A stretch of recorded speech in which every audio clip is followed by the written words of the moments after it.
Bonjour, j'espère que vous allez bien. Je suis très contente de vous retrouver avec ce nouvel épisode qui va parler de consommation. Je vous parle beaucoup par ici de recettes, de terroirs, de tourisme et de bonnes adresses. Mais un épisode pour revenir aux fondamentaux, c'est pas mal aussi. Alors au programme, pourquoi consommer local? Quels sont les produits de saison que j'utilise dans mes recettes? Quelques recettes intéressantes et enfin des astuces et conseils sur ces sujets.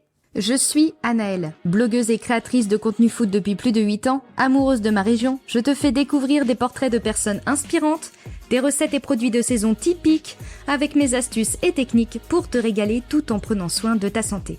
Mais aussi mes bonnes adresses culinaires et culturelles. Bienvenue dans Saveurs et Découvertes. Bonne écoute!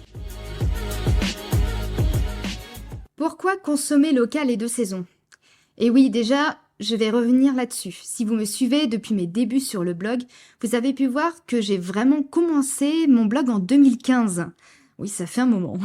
L'objectif de départ était tout autre en fait. Je voulais juste reprendre mon alimentation en main pour avoir une meilleure condition physique et surtout pour accompagner le sport que je faisais au quotidien. Généralement, quand je commence quelque chose, j'y vais à fond. Même un peu trop des fois.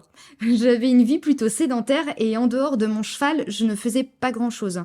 Mais quand j'ai commencé à vraiment m'y mettre, c'était des séances de fitness, des kilomètres de course à pied à Valais dans la semaine, des kilomètres de vélo. Enfin bref, il fallait suivre niveau alimentation. Alors, j'ai découvert la cuisine, mais pour moi, dès le début, il était primordial de cuisiner 2 saisons. C'était un non-sens pour moi de cuisiner des tomates et des courgettes en janvier, par exemple. Et quand on commence à se pencher dessus, on regarde ensuite la vraie qualité de ce que l'on mange. Et c'est donc tout naturellement que je me suis tournée vers les producteurs locaux. J'ai alors commencé à cuisiner avec des paniers de légumes que je prenais chaque semaine au GAEC, qui me permettaient d'avoir des fruits, légumes, des produits locaux frais et de saison. Alors consommer de saison, c'est donc pour moi une bonne façon de mettre en avant une grande variété de fruits et légumes au moment où ils sont cultivés et récoltés naturellement, et locaux pour mettre un maximum en avant les produits qui ne viennent pas du tout du bout du monde, quoi. Alors enfin, ce qui concerne les fruits exotiques, bien sûr que ça m'arrive d'en acheter. Je suis pas à l'extrême non plus. Mais dans ce cas, je privilégie tant qu'à faire les dom-toms. Par exemple, quand j'ai des bananes à prendre, je vais plutôt prendre, je ne sais pas, des bananes qui viennent de Martinique, par exemple, que d'Afrique du Sud. Je dis ça, c'est vraiment comme ça au pif. Mais c'est pour vous montrer l'exemple. Au niveau environnemental, je mise donc un maximum sur des produits bruts et de saison, et c'est ce que je mets en avant sur le blog et mes réseaux. Bon, alors je ne vous apprends rien, tous les fruits et légumes ne sont pas disponibles toute l'année. Manger une tomate en janvier serait inintéressant d'un point de vue gustatif, mais aussi nutritionnel. Mais pourquoi est-ce que l'on continue à en voir partout du coup? Car c'est simplement forcé sous serre. Et tant qu'il y aura de la demande, il y aura de l'offre. Alors de mon côté, pour vous proposer mes recettes, je pars toujours de la même base, le calendrier des fruits et légumes du mois. Je vais simplement sur Internet et les infos sont facilement accessibles maintenant. Par exemple, pour ce mois de mars, on va retrouver tout ce qui est betterave, différentes variétés de choux, des carottes, des poireaux, des topinambours et des céleris. Je vous mettrai à ce sujet les liens que j'utilise dans la retranscription de cet épisode sur le blog. D'ailleurs, est-ce que vous saviez que les poissons ont aussi des saisons? Tous les poissons ne sont pas disponibles toute l'année. Comme chaque être vivant, ils ont des périodes de reproduction et des périodes où la population a besoin de temps pour grandir et se renouveler. Là aussi, il y a des tableaux qui sont facilement disponibles sur Internet. Mais du coup, comment faire si l'on veut se faire un petit pesto au mois de janvier par exemple? Il y a plusieurs modes de conservation qui sont intéressants et qui sont une bonne alternative. Bon, déjà, je ne le présente plus, il y a la congélation, la mise sous vide, ce que l'on peut trouver dans les boîtes par exemple, la déshydratation ou alors les légumes lacto-fermentés. Alors, si je vous dis ça, c'est parce que la lactofermentation va bientôt faire partie de mes futurs tests. Alors, pour vous rappeler un peu le principe, on met des fruits et légumes bio dans un bocal que l'on couvre de saumure. Donc, c'est un mélange d'eau et de sel. Donc, si possible, de l'eau non traitée, filtrée, etc. Et dans celui-ci, afin de donner du goût, du goût. On va ajouter des épices, des aromates, on peut mettre du thym, du romarin, des feuilles de laurier, des graines de moutarde, etc. Donc la fermentation dure 3 semaines et on pourra ensuite garder les aliments pendant 1 an. Donc ça aussi c'est un bon plan en fait, hein. Alors, mais du coup, comment on peut s'y retrouver et comment aller à la rencontre des producteurs locaux? Pour moi, surtout avec l'actualité, il est important de mettre en avant les producteurs locaux et de leur faire une place. On a tous pour habitude d'aller en grande surface car c'est plus simple et plus rapide de trouver ces produits, et moi la première d'ailleurs, hein. Autant que possible, j'essaie malgré tout de privilégier les fruits et légumes français et de saison. Alors, il y a quelques jours, j'ai fait un post d'ailleurs sur Instagram où je mettais quelques sites intéressants qui donnent des indications pour aller à la rencontre des producteurs justement. Il y a par exemple mon site préféré, j'en parle depuis de nombreuses années maintenant, c'est le site acheteralasource.com. Le principe il est simple, vous ajoutez dessus votre ville et de là vous trouverez autour de vous tous les producteurs. Vous pourrez voir si vous avez par exemple des producteurs laitiers pour trouver tout ce qui est crème, lait, yaourt, etc. Vous verrez également si vous avez des maraîchers pour les fruits et légumes, maraîchers et vergers. Ou alors si vous avez des apiculteurs, des producteurs de viande, là aussi vous aurez toutes les infos nécessaires pour aller à leur rencontre. Ensuite, il y a le site jourdemarché.fr. Alors ce site, il est très intéressant car sur le même principe, vous mettez votre ville et de là vous verrez tous les marchés locaux autour de vous, que ce soit l'adresse ou les jours où ils ont lieu. C'est un bon moyen aussi d'aller à leur rencontre. Et enfin, pour terminer, il y a la ruche-qui-dit-oui.fr. Bon, c'est assez connu, mais voilà, je préfère quand même en parler.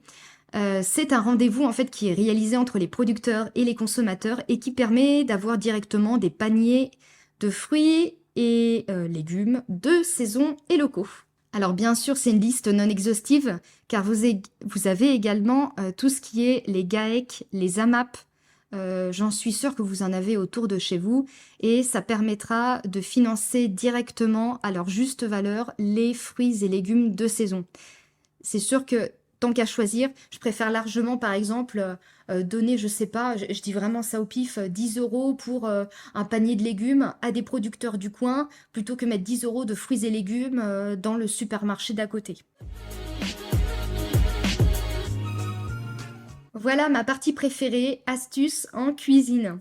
Alors, je vais vous donner quelques petites astuces afin de réaliser plus de plats de saison. D'ailleurs, je pense que je ferai plus par la suite d'épisodes de ce type-là, vraiment très focus sur les astuces. Enfin, en tous les cas, je vous en parlerai plus tard.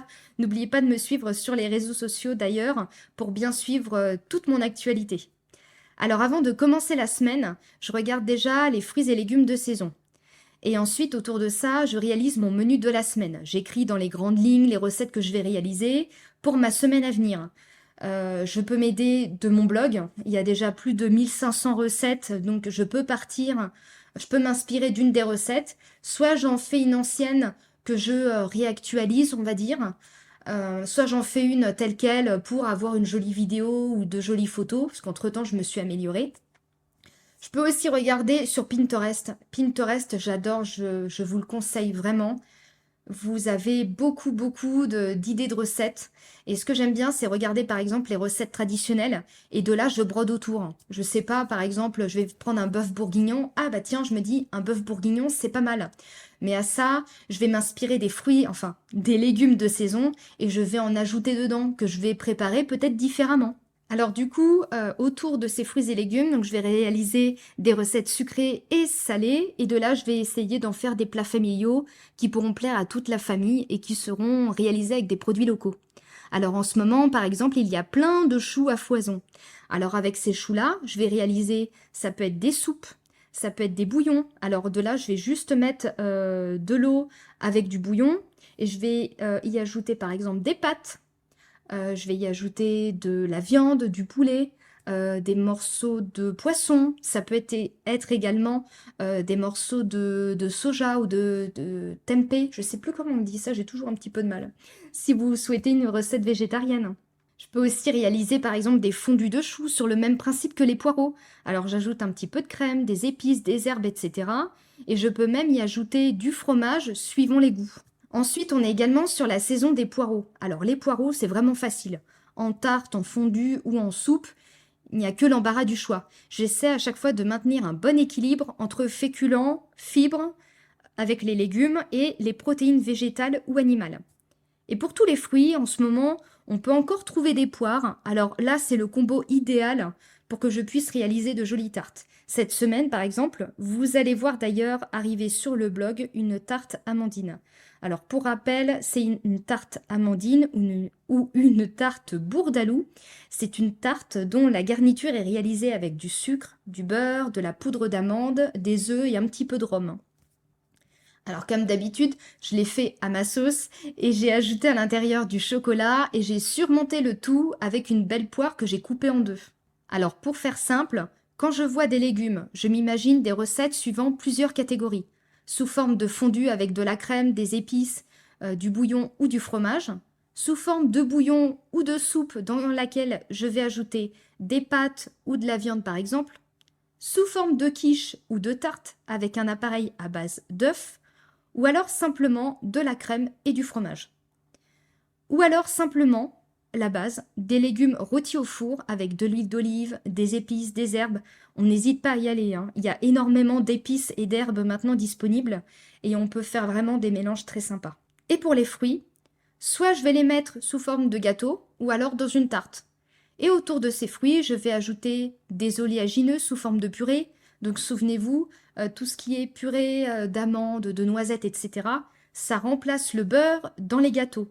Le beurre, c'est ce qui va donner du moelleux et c'est ce qui va faire en sorte que le gâteau n'est pas sec. Alors bien souvent, quand je vois une recette basique, au lieu de mettre du beurre, je le remplace dans les mêmes quantités par de la purée d'oléagineux. Bon, après, il y a d'autres astuces, mais je vous en parlerai dans d'autres épisodes. Donc pour ces oléagineux-là, je peux aussi substituer par exemple une partie de la farine par ceci. Je sais pas, sur 100 grammes de farine, afin de garder quelque chose qui a de la texture, je vais mettre, je sais pas, 70 grammes de farine de blé et les 30 grammes restants par de la poudre de noisette, d'amande, etc.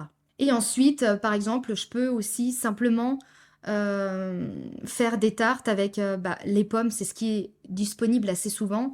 Bon, de là, c'est le combo parfait pour que j'ajoute de la cannelle, des pépites de chocolat. Je peux les mettre dans des gâteaux, dans des brioches, dans des petites tartes tatin, en faire des compotes, etc.